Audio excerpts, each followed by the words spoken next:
तो फिल्म की शुरुआत में हम एक मूवी क्रू को देखते हैं, एक ऐसे ग्रुप को जो फिल्म बनाते हैं। वो जंगल में शूटिंग करने के लिए अच्छी सी जगह ढूंढ रहे होते हैं और ऐसे ही उन्हें रात हो गई। इनमें टोटल 3 लोग थे, यानी 2 मेल लोगों के साथ उनका कैमरामैन। लेकिन वो रास्ता भटक चुकी थी और बस जंगल में गोल गोल घूमकर बार बार एक ही जगह पर वापस आ रही थी, जिसका मतलब था कि वो तीनों खो चुके हैं। इसीलिए तीनों टेंट लगाने के लिए कोई अच्छी सी जगह ढूंढने लगते हैं। लेकिन इस तलाश के दौरान उन्हें अपने सामने एक आदमी खड़ा हुआ नजर आता है, जिसने इनकी तरफ पेट की हुई। और जब वो आदमी अपना चेहरा घुमाकर दिखाता है तो वो ये देखकर चौंक गए कि उसने एक अजीब सा मास्क पहना हुआ है। वो लोग काफी घबरा गए, वहाँ से जल्दी से भागने लगते हैं। जाहिर सी बात है कि बीच जंगल में अगर कोई ऐसा मास्क वाला इंसान खड़ा हो तो किसी की भी हालत खराब हो जाएगी। खैर यहाँ वो मास्क वाला आदमी अकेला नहीं था, उसके 2 और साथी भी थे, जिनमें से एक लड़की होती है। अब मूवी क्रू में आदमी जो था वो अपनी बैग से मोबाइल निकालकर सिग्नल्स चेक करने लगता है ताकि किसी तरह मदद के लिए फोन कर सके। लेकिन तभी एक मास्क वाला आदमी वहाँ आकर उसे एक चैनसो की मदद से काट कर खत्म कर देता है। और अब बस क्रू टीम के अंदर सिर्फ 2 लोग बचे थे, एक लेडी और एक कैमरामैन। लेकिन ज्यादा देर तक वो बेचारे भी नहीं जिंदा रह पाते, क्योंकि मास्क वाला एक खूनी आकर उस लेडी को जान से मारता है और दूसरा कैमरामैन को। उन्हें भी बहुत बुरी मौत दी जाती है और ये सब कुछ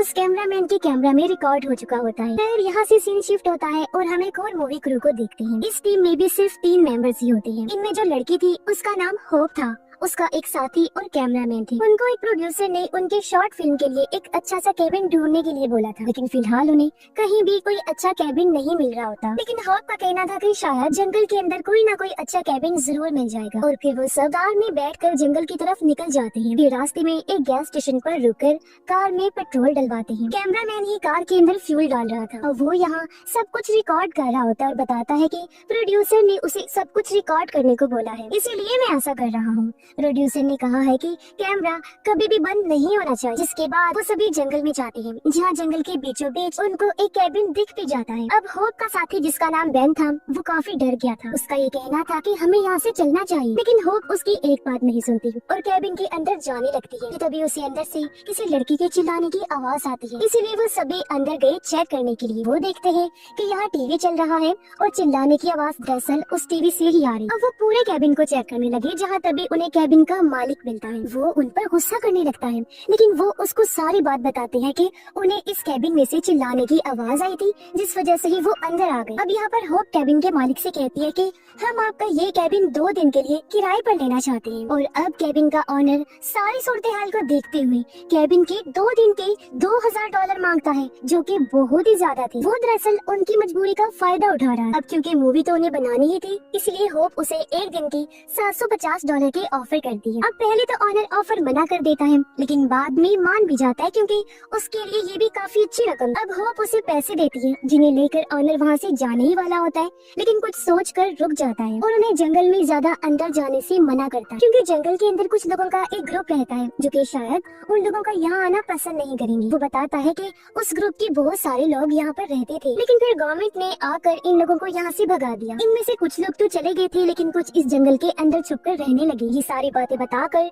ऑनर वहाँ से निकल जाता है। होप और बेन काफी खुश हो गए थे, क्योंकि उन्हें बहुत मुश्किल से ये कैबिन मिला, जो उनकी शॉर्ट मूवी के लिए बहुत बेहतरीन था। अब होप ये खबर प्रोड्यूसर को भी सुनाती है, तब प्रोड्यूसर कहता है कि वो जल्द ही वहाँ पर कैबिन देखने आ रहा है। अब कैबिन मिलने की खुशी में होप, बेन और कैमरामैन खूब ड्रिंक करते हैं, जिसके बाद वो जंगल में देखने निकल जाते हैं कि उन्हें कोई अच्छी सी लोकेशन मिल जाए। वो नोटिस करते हैं कि पूरा ही जंगल उनकी मूवी के लिए काफी परफेक्ट है। अब होप जब आसपास चेक कर रही थी तो तभी उसे कोई झाड़ियों में से गुजरता हुआ नजर आता है, लेकिन वो इस पर ज्यादा ध्यान नहीं देती। खैर अब तीनों कैबिन के अंदर जाकर जंगल में शूट की गई लोकेशंस को चेक करने लगते हैं और उन्हें वीडियो के अंदर वही मास्क वाला आदमी नजर आता है जो शुरुआत में दिखाया गया था। और ये देखकर होप काफी घबराने लगती है। वो बेन को कहकर कैबिन की सभी खिड़कियां और दरवाजों को बंद करवा देती है।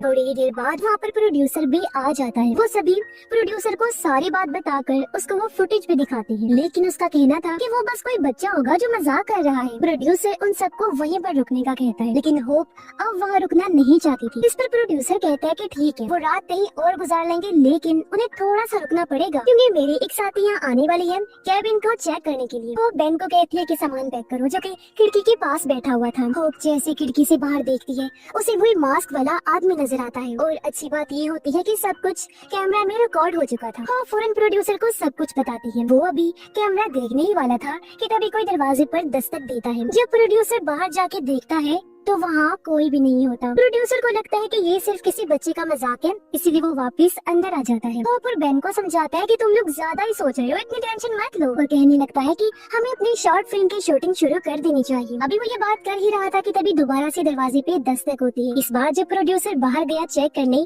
तो सामने वही 3 मास्क पहने हुए किलर्स होते हैं। प्रोड्यूसर उनके पास गया और उनको धमकाने लगता है कि वो यहाँ से चले जाएं, लेकिन वो तो अपनी जगह से हिलते तक नहीं। फिर अचानक उनमें से एक आदमी प्रोड्यूसर के सर पर हथौड़ा मारता है, जिससे बुरी तरह उसका खून निकलने लगा और उसकी दर्दनाक मौत हो जाती है। कैमरामैन जल्दी से कैमरा लेकर कैबिन के अंदर आता है। प्रोड्यूसर के साथ जो हुआ उसे देखकर तीनों बहुत ज्यादा सदमे में होते हैं। फिर पता चलता है कि वहाँ पर सिग्नल्स क्यों नहीं थे, क्योंकि उन मास्क वाले किलर्स के पास सिग्नल्स को ब्लॉक करने वाले डिवाइस थी। मुसीबत बढ़ती जा रही थी क्योंकि लाइट भी चली गई थी। और तो और मास्क वाले किलर्स बाहर खड़े होकर होप, बेन और कैमरामैन का इंतजार कर रही थी। होप कहती है कि अपने बचाव के लिए हमें हथियारों की जरूरत है, इसीलिए वो किचन में जाकर वहाँ से एक एक चाकू लेकर अपने पास रख लेती है। उन्हें वहाँ पर फ्लैश लाइट्स भी मिल गई थी, जो भी उन्होंने ले ली होती है। फिर अभी तीनों दूसरे रूम में आ जाते हैं और एक मास्क वाला आदमी बाहर ही खड़ा हुआ था। इतनी ही देर में लाइट वापस आ गई और होप को नीचे एक बॉक्स मिलता है, जिसके अंदर बहुत सारे सीडीज होती हैं। उनमें से एक पर किसी लड़की का नाम लिखा हुआ था,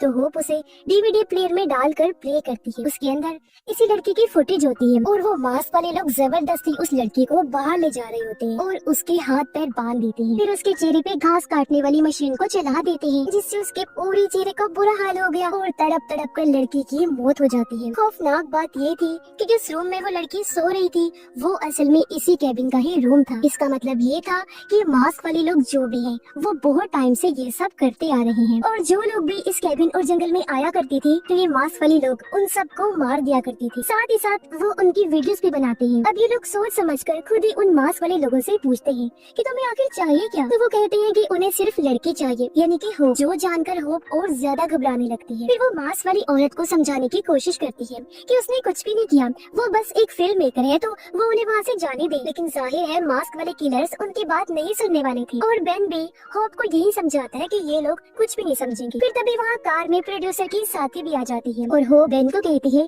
कि वो तीनों कार तक पहुँच सकते हैं। अभी ये बात कर ही रहे थे कि ये उसकी कार तक पहुँच जाएंगे कि तभी वो मास्क वाले किलर्स होप के फोन पर एक वीडियो भेजते हैं। वीडियो को चलाने पर इन्होंने देखा कि वो किलर्स प्रोड्यूसर की साथी को पकड़ ले गए हैं और उसे एक ड्रिल से बुरी तरह मार रहे हैं, उसे तकलीफ दे रहे हैं। जुल्म की हद तब बढ़ जाती है जब वो उसके नाखून उखेड़ने लगते हैं। इससे भी जब उनका दिल नहीं भरा तो वो उसे जान से ही मार देते हैं, जो देखकर सभी बहुत ज्यादा डर गए थे। सिर्फ यही नहीं बल्कि वो लोग प्रोड्यूसर की साथी की लाश को लेकर खिड़की के पास आ जाते हैं और उन्होंने प्रोड्यूसर की साथी की कार के टायर्स को भी पंक्चर कर दिया था, जिसका मतलब था कि इनकी कार तक पहुंचने का प्लान भी इन्होंने पूरी तरह से नाकाम कर दिया था। अब बेन बाहर किलर से दूर जाकर सिग्नल ढूंढने की कोशिश करता है ताकि वो पुलिस को कॉल कर सके, लेकिन जैसे वो बाहर जाता है उससे ज्यादा तेजी से अंदर वापस आ जाता है, क्योंकि उन तीनों ने बेन पर भी बुरी तरह हमला कर दिया था, जिससे उसकी हालत भी खराब हो गई। फिर अंदर आकर बेन नोटिस करता है कि खिड़की के बाहर खाली 2 ही किलर्स थे, तीसरा कहाँ गया। ये सोचकर वो लोग कैबिन को चेक करने लगे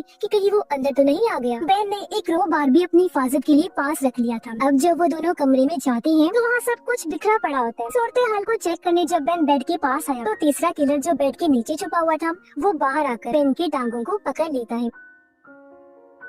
तभी बेन उस किलर के चेहरे पर वो क्रो बार घुसा देता है, जिससे मौके पर ही उसकी मौत हो जाती है। अब बाहर जो बाकी 2 बचे हुए किलर्स थे वो पूरे ही कैबिन को जलाने की कोशिश करते हैं ताकि होप, बेन और कैमरामैन कैबिन से बाहर आ जाएं। वो तीनों अपने साथ एक एक कैमरा ले लेते हैं ताकि सब कुछ रिकॉर्ड होता रहे। लेकिन तभी वहाँ की लाइट चली जाती है और वो मास्क वाली लेडी उन पर अटैक कर देती है। होप तो जल्दी से भागकर कैबिन के बाहर आ गई थी और बचने के लिए जंगल में भाग जाती है, लेकिन कैबिन के अंदर लाइट वापिस आ जाती है और मास्क वाली लेडी बेन पर हमला कर देती है। उसने पीछे से उसे पकड़ा हुआ था और अब बेन यह बिना टाइम गवाए चाकू को उसकी गर्दन में घुसा देता है, जिससे उस लेडी की भी मौत हो जाती है। फिर कैमरामैन और बेन भी कैबिन से बाहर निकलकर भाग जाते हैं, लेकिन बाहर अंधेरा होने की वजह से वो दोनों एक दूसरे से अलग हो जाते हैं। उधर होप भी जंगल में आगे बढ़ती जा रही थी, लेकिन अचानक उस पर आखिरी बचा हुआ मास्क वाला आदमी हमला कर देता है। होप उसे बचकर भागने लगी और किसी तरह अपनी कार तक पहुंच जाती है, लेकिन वहाँ फिर से किलर एक चैनसॉ लेकर आ जाता है और होप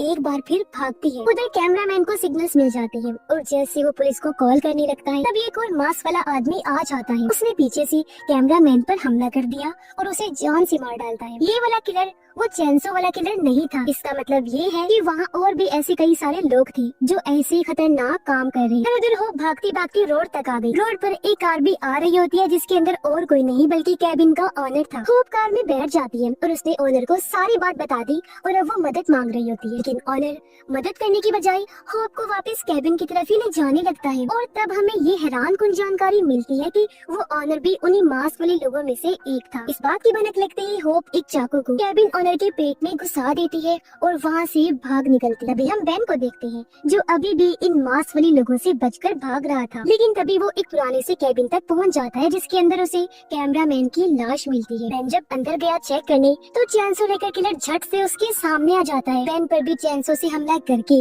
उसकी जान ले लेता है। उधर हो एक मैसेज रिकॉर्ड करती है। उसने कहा कि ये मेरा आखिरी मैसेज भी हो सकता है। मैं कहना चाहती हूँ कि अगर किसी को भी ये वीडियो मिलती है तो वो पुलिस की मदद से इन मास्क वाले लोगों को ढूंढ ढूंढ कर खत्म कर दे। फिर वो वहाँ से बाहर निकलने का रास्ता ढूंढने लगती है, जिस बीच एक मास्क वाला आदमी होप को रिकॉर्ड कर रहा था और होप को ये पता चल जाता है। इसीलिए वो उस किलर के लिए एक ट्रैप सेट करती है, एक जाल बिछाती है उसे पकड़ने की। जैसे वो ट्रैप में फंसता है, होप तेजी से आखिरी किलर का सर एक पत्थर से मारकर फोड़ देती है। वो लगातार मार मार कर आखिर उसकी जान भी ले लेती है। अब होप वहाँ से भागने ही वाली थी, लेकिन तभी वो चैनसो वाला आदमी वहाँ आ जाता है और वो सीधा होप के पेट पर चैनसो से कट मार देता है। लेकिन फिर भी होप वहाँ से भागती रहती है और वो किलर उसके पीछे पड़ा हुआ था। वो उसको ढूंढ लेता है, लेकिन इस बार होप अपना चाकू उसके सीने में घुसा देती, उसे चीर कर आखिरकार उसकी भी जान ले ली। इसके बाद हम एक वीडियो देखते हैं जिसमें होप का बयान था क्योंकि वो बच गई थी। ये उसका पॉडकास्ट होता है जिसमें वो बताती है कि कैसे उसके दोस्तों को उन मास्क वाले लोगों ने खत्म कर दिया था। मैं भी लगभग खत्म हो ही गई थी, लेकिन मैंने उनका सामना किया और बड़ी मुश्किल से अपना बचाव करके वहाँ से निकली हूँ। फिर वो ये भी बताती है कि अब मैं एक बड़ी मूवी बनाने वाली हूँ जो इन्हीं चीजों से जुड़ी हो। पॉडकास्ट के बाद होप घर जाकर सो जाती है। इसी बीच कोई चुपके से उसके घर घुस आया और वो यहाँ की वीडियो रिकॉर्ड करने लगता है। पता चलता है कि ये और कोई नहीं बल्कि उन्हीं मास्क वाले लोगों में से एक था, जिसके बाद वो होप को भी आखिरकार खत्म कर ही देता है। जिसका मतलब था कि होप जो बेचारी खुश हो रही थी कि वो किलर से बचकर भाग निकली, इकलौती सर्वाइवर है, लेकिन उस बेचारी को भी उन्होंने नहीं छोड़ा। जैसा कि हम जानते हैं कि जो मास्क वाले किलर्स मर गए थे, उनके अलावा वहाँ और भी कई सारे लोग थे जो तब से अब तक होप का पीछा कर रहे थे और मौका मिलते ही उसकी भी जान ले ली। क्योंकि जो भी यहाँ आता ये मास्क वाले लोग उसे खत्म करके ही दम लेते हैं, क्योंकि उनके हिसाब से जंगल उनका घर है और जो भी यहाँ आएगा वो उन्हें किसी भी सूरत नहीं छोड़ते, क्योंकि वो नहीं चाहते थे कि हमारे अलावा यहाँ कोई भी घुसे। दरअसल उनका ये मानना था कि शहर वाले लोग जंगल में आकर उनकी जमीन, उनके रहन सहन और सबसे अलग उनकी जो जिंदगी है उस चीज को बर्बाद करती है, जो बात उन्हें हरगिज बर्दाश्त नहीं। अब उनके मुताबिक वो अपने घर जंगल की हिफाजत कर रहे थे, लेकिन बहुत ही खतरनाक तरीके से, क्योंकि किसी को भी बिना वजह मार देना बहुत गलत बात है। इसलिए हम उन्हें ये कहेंगे कि वो पागल है, साइको किलर्स है। वो उनकी मूवी भी इसलिए बनाते हैं ताकि साबित कर सके कि जो हमें छेड़ने की कोशिश करता है उसके साथ हम ये सब करते हैं। और इसी भयानक एंडिंग के साथ ही ये फिल्म इधर ही खत्म हो जाती है।